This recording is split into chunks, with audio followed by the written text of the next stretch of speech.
Entendes o que estás lendo? O podcast que te leva através das páginas da Bíblia. Livro por livro.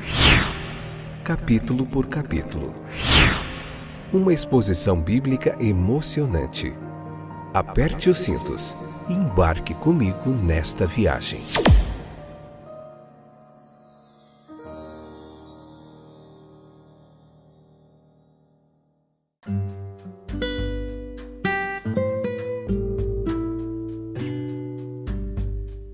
Olá, meus queridos companheiros de viagem através das páginas da Bíblia. Que alegria, satisfação poder estar aqui.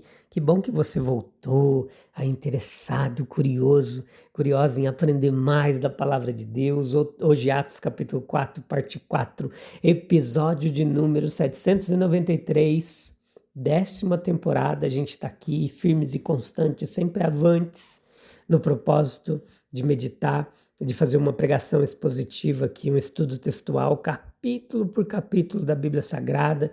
Estamos no 10º livro da Bíblia. Tem sido uma jornada muito proveitosa, de muito crescimento, de aprendizado. Aqui você encontra muita teologia bíblica, muito ensino do texto de forma gratuita. E para você e todos os nossos amigos e irmãos espalhados em tantos lugares, em mais de 5 continentes, em 33 países, nós temos ouvintes que estão interessados em aprender mais da palavra de Deus. E o reino de Cristo vai sendo expandido, seu nome glorificado. Cada vez mais a gente aparece e o nome de Jesus aparece através da gente. Isso é joia demais. Dentre tantas coisas que falamos neste capítulo 4 de Atos, hoje a gente faz um resumo final aqui do capítulo. A gente vai falar bastante sobre essa nova unanimidade aqui do versículo 32 ao 35. Te convido você a ler esse texto e vir para cá, pois é seguro dizer que esses versículos aqui marcam um dos maiores avanços do mundo. É um marco, sabe, em si mesmo, de significado mais amplo. É um marco moral do mais profundo e grato presságio. Viaje por toda a história do Antigo Testamento e você não encontrará lugar algum que possa apresentar uma visão como esta. A aproximação mais perto que temos dele, ou alguma placa profética. Não. A partir desse marco, o mundo confessadamente viajou para longe novamente. Mas ele não foi retirado, nem sequer removido. Permanece onde estava e é o que era e tornou-se também um farol. Alguns faróis servem para alerta, mas este serve para encorajamento, inspiração do mais alto grau. Na unanimidade tão nova e surpreendente encontrada nesta passagem da história sagrada, não há grande dificuldade em distinguir o essencial e permanente em meio ao que foi acidental e provavelmente temporário. Tantos séculos se passaram desde a história do mundo, da igreja, e não deixaram de lançar sobre o assunto toda a luz necessária. Eles demonstraram que não foi da genialidade do cristianismo reduzir a complexidade da vida, dos negócios humanos. Não, nada disso.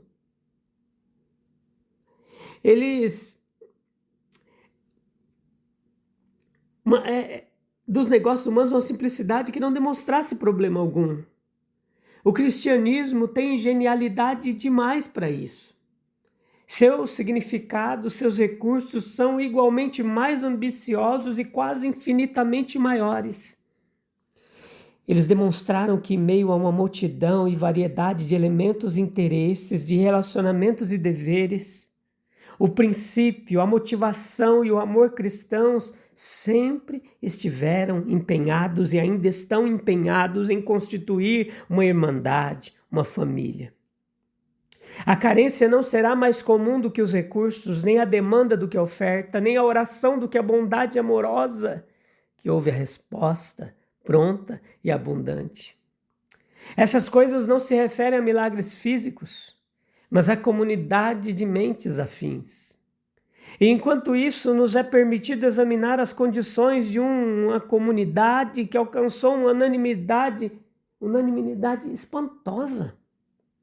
Nos é permitido estudá-la não em teoria, mas em fatos concretos. Observe aqui a verdadeira natureza desta unidade, desta igreja primitiva.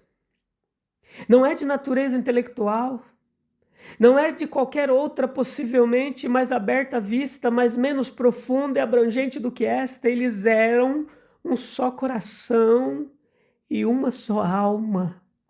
Eles sentiam-se um, desejavam, esperavam, propunham-se, buscavam, como se em vez de serem uma multidão, fossem todos um. Uma coisa, apenas uma coisa explica. Ela provém de causas espirituais e é de origem espiritual. Responde à obra das impressões e influências mais profundas exercidas sobre o que havia de mais profundo em certos homens. É verdade que alguns que não tinham nenhuma profundidade em si, não haviam experimentado influências profundas, pareciam contagiados por isso, mas o que realmente os contagiou foi a sua aparência. O Espírito Santo operou profundamente em seus corações. Nenhum cálculo das doutrinas da sociedade humana, da ciência, da economia, mostrou o caminho para essa unanimidade, mas apenas a imprevisibilidade das almas movidas por este mesmo Espírito Santo. O crente e o descrente declarado podem ter sua versão dessa unanimidade. Mas para o cristão confiante nas Escrituras é tão importante notar quanto é impossível desacreditar que esse grande fenômeno foi fruto de um ser sobrenatural atuando nos corações dos homens. De todas as filosofias fracas sobre a vida e os eventos humanos, essa é a mais fraca, a que deixa de fora a teologia da versão mais simples do cristianismo. Existem efeitos visíveis desta unanimidade. Esses efeitos visíveis eram práticos em sua natureza, eram tais que tanto permeavam quanto penetravam, dominavam a vida daqueles em quem se manifestavam. Consistiam em boas ações, eram as boas ações da genuína caridade, pronunciavam a extinção, pelo menos para a época do egoísmo, forneciam um exemplo literal do cumprimento do segundo e grande mandamento, a saber, amar o próximo como a si mesmo.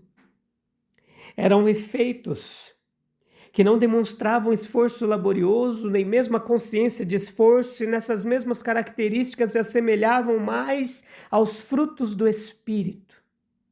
Tampouco podiam ser confundidos com meras boas ações individuais e desapegadas. Ele deu tudo o que tinha para dar em muitas ocasiões. E nisso se diferenciou notavelmente do homem que pode se exaltar ou ser exaltado a ponto de fazer uma grande contribuição, mas que nunca se elevou à ocasião de se doar primeiro ao Senhor e depois ao seu povo. Mas este foi o resultado comprovado da unanimidade desses discípulos. Eles se entregaram uns aos outros. E disso nenhum relato se apresenta, exceto aquele que traz consigo a conclusão inevitável de que eles se entregaram primeiro ao Senhor. No entanto, meus queridos, é o que temos aqui a tratar, e não se tratava da profissão de um divino, mas da prova de um amor mútuo. Quando a gente aponta para essa multidão em comum, nós podemos dizer, ou melhor, todas as vezes subsequentes disseram, as obras que eles fizeram testemunharam a respeito deles. Pois os ricos e aqueles que tinham, por um nivelamento voluntário e pela organização mais simples e natural, puseram de lado a pobreza, a miséria e os males que os acompanhavam. Havia distinção artificial por um lado, inveja por outro, e isso tudo desaparece rapidamente no horizonte. Há uma transformação maravilhosa a ser operada somente pelo Espírito Santo. Enquanto durou, demonstrou uma dispensação por si só única, eleita, preciosa. Enquanto durou, exibiu o povo de Deus como uma geração eleita, um sacerdócio real, uma nação santa, um povo adquirido, manifestando com sucesso as virtudes daquele que os havia chamado das trevas para o que certamente era luz maravilhosa. A principal maneira pela qual naquela época um membro da igreja podia expressar sua devoção inabalável à causa comum, ou sua disposição de sacrificar até o último centavo pelo bem comum, era colocar seu capital realizado à disposição da comunidade. A posição ameaçada da pequena comunidade devido à inimizade do partido saduceu tendia a inflamar o fervor de sua caridade e dava um novo ímpeto àquele fundo comum de auxílio que havia sido criado no Pentecostes. Não havia dúvidas de que a expectativa do retorno imediato de Cristo do céu, aliada à unidade de pensamentos e sentimentos, fez com que esses homens se dispusessem a abrir mão de suas posses e bens. E tal comunhão de bens sempre fez parte das teorias de comunidades perfeitas. Neste caso, cada membro da igreja mantinha seus bens apenas como um depósito e estava disposto a entregá-los, se as exigências da comunidade exigissem tal entrega. Nós temos então nesta imagem da igreja primitiva um modelo do Espírito que deveria animar os membros da igreja de Cristo em todas as épocas. Não dizemos modelos de conduta, porque a aplicação de tais modelos em gerações em mudança torna-se incerta. Modelos dos princípios essenciais e do Espírito que devemos valorizar são mais úteis e de aplicação mais constante. A igreja primitiva expressava o sentimento cristão em formas exteriores. Assim como a infância obtém expressão impulsiva e restrita para seus sentimentos e emoções, a sua nova fé em Cristo subitamente os aproximou e os tornou conscientes de novas e vinculativas simpatias. Houve a princípio uma grande e efusiva fraternidade impulsiva. Há 3 sentimentos que podemos nutrir em relação aos nossos bens terrenos. Nós podemos considerá-los como nossos, como a parábola do rico insensato, que diz que constituiria celeiros maiores onde poderia depositar todos os seus frutos e bens. Este é um sentimento falso e indigno, pois o que temos que não tenhamos recebido. Nós podemos considerá-los como de Cristo, como ensinamento, o sentimento de Paulo que disse: para mim o viver é Cristo. E nós podemos considerá-lo como nossos, provisoriamente, para cuidarmos. Então eles se tornam talentos por cujo uso somos responsáveis. E aprendemos a sentir que eles não devem ser gastos para nós mesmos, mas usados para os outros. E a abnegação, a caridade e o autossacrifício são reconhecidos como as principais virtudes. Coloque ao lado desse sentimento dos primeiros discípulos a respeito de suas propriedades o sentimento dos apóstolos a respeito dos próprios discípulos. Vós não sois de vós mesmos. Então nós temos o duplo sentimento que os cristãos devem sempre nutrir. E nossa ansiedade diz respeito, nos dedicando ao Senhor e mantendo nossos bens, serviços mantendo nossos bens a serviço dos outros por amor a Cristo. Não somos nossos. Nada do que temos é nosso. Tudo é de Cristo. Nós somos de Cristo. E então Paulo argumenta que tudo que temos é realmente nosso em Cristo. 1 Coríntios 3, 21 ao 23 diz: ninguém deve se orgulhar daquilo que as pessoas podem fazer, pois tudo é de vocês. 22. Isto é, Paulo, Apolo, Pedro, este mundo, a vida, a morte, o presente e o futuro, tudo isso pertence a vós. Versículo 23. E vocês pertencem a Cristo, e Cristo pertence a Deus. Oh, louvado seja o nome bendito de Jesus. O que poderia acontecer se hoje nós fôssemos um só coração, uma só alma, como foram os primeiros discípulos? Será que ainda estamos dispostos a abrir mão do que temos, para que ninguém ao nosso redor passe necessidade? Isso seria um cristianismo vivenciado externamente, fora das quatro paredes, acolheu o necessitado, socorreu o aflito. Vamos orar? Louvado seja o teu nome, Jesus. Transforma nosso coração, para que o espírito da verdadeira comunhão e generosidade cresça entre nós, que se dizemos teus adoradores, que aprendamos a viver com desprendimento, reconhecendo que tudo que temos vem de ti, para ti, deve voltar em serviço, em amor, em cuidado para com o próximo.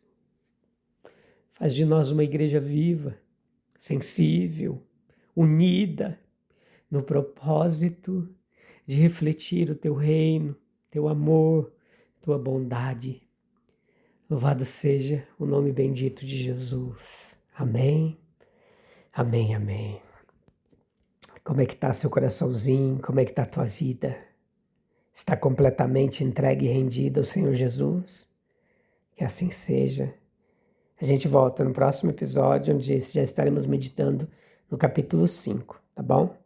Deus abençoe grandemente sua vida, agora e para sempre. Amém, amém e amém.